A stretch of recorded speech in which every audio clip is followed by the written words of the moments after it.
All right, folks.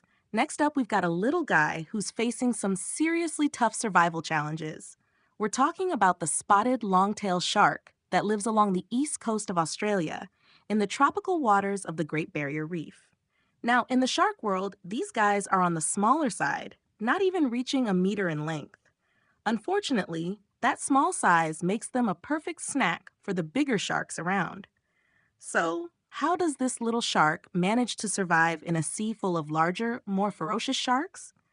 Well, it doesn't have its own mobile home, so it has to stay low key and wait it out. Twice a day, when the tide goes out, the landscape around the reef changes dramatically.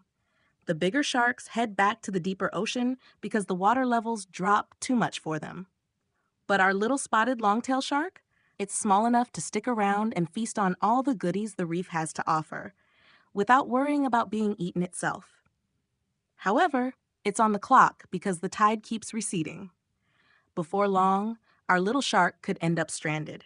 And if it's not careful, it might get baked under the scorching Australian sun. Even worse, being out of water means it could have trouble breathing. But don't count this little guy out just yet. The spotted longtail shark has an incredible survival trick up its sleeve.